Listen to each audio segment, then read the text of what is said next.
बलूचिस्तान के शहर कलात में बस पर फायरिंग के नतीजे में जाँ बहक गिटारिस्ट आसिफ हुसैन की 70 साला वालदा रज़िया सुल्ताना वाक़े का जिम्मेदार रियासत के हुक्मरानों को समझती हैं।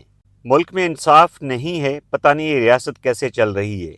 उनका कहना है कि आसिफ फ़न की दुनिया से 25 बरस से वाबस्ता था। आसिफ के भाई और उनकी वालदा का कहना है कि वह हंसते मुस्कुराते क्वेटा रवाना हुए थे। बस अल्लाह पता नहीं किस तरह ये पाकिस्तान चला रहा है, मैं तो बस ये कहना चाहूँगी। वरना यहाँ जो है ना हुक्मरान वो इंसान नहीं है, ना इनमें इंसाफ है ना इंसानियत है, बस इससे ज़्यादा कुछ भी नहीं। ये तो जब जाएंगे ना खुदा के घर तब ये जवाब देंगे इन्होंने क्या किया।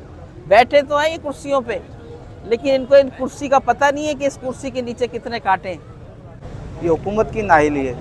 जब इनको सब पता होता है कि क्या होने वाला है और क्या नहीं होने वाला, सब पता होता है, फिर ये काबू नहीं कर पाते।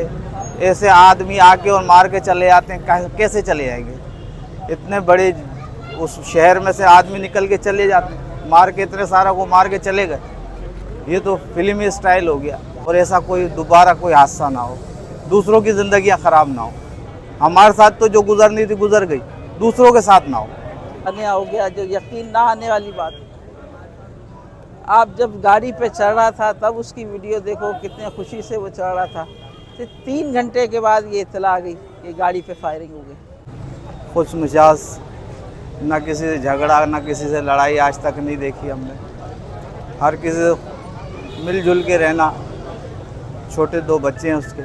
कलात वाक़े में कवाली के फ़न से वाबस्ता साबरी बरादरी के 3 अफराद मोहम्मद अहमद साबरी, रज़ा अहमद और आसिफ अली जाँ बहक, जबकि 13 से ज़ायद मुसाफिर ज़ख्मी हुए हैं। बस में सवार नदीम साबरी का कहना है कि खाना खाने के बाद बस रवाना हुई तो मुसल्लह अफराद गाड़ी में सवार हो गए और उन्होंने फायरिंग शुरू कर दी। हमने बस खाना वाना खाया है, उसके बाद निकले तो उसके बाद हमारे पे फायरिंग शुरू हो गई।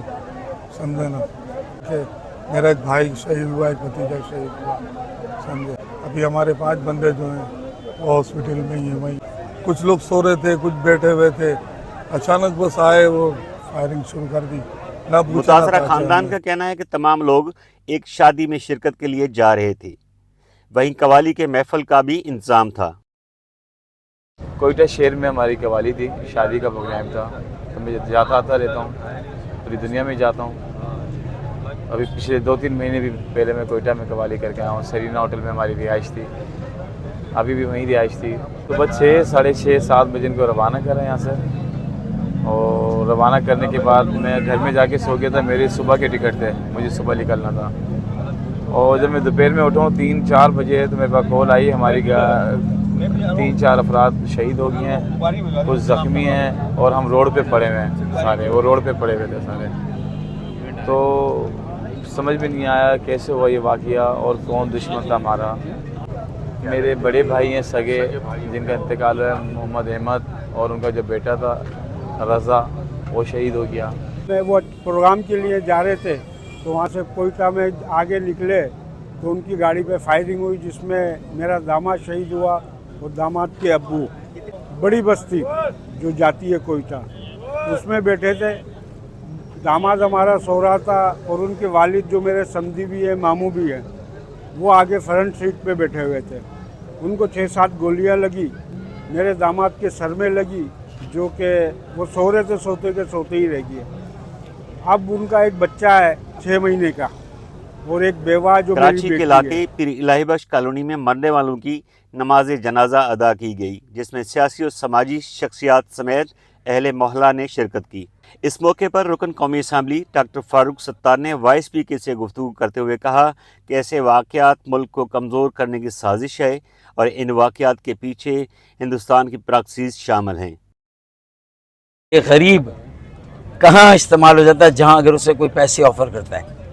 लूट मार, डकैती, रेजनिंग, ये सब कुछ जो हो रहा है, मोबाइल स्नैचिंग, जो कराची के स्ट्रीट क्राइम में लोगों को शहीद किया जा रहा है, ये सब एक ही सिलसिले और एक ही साजिश की कड़ियाँ हैं।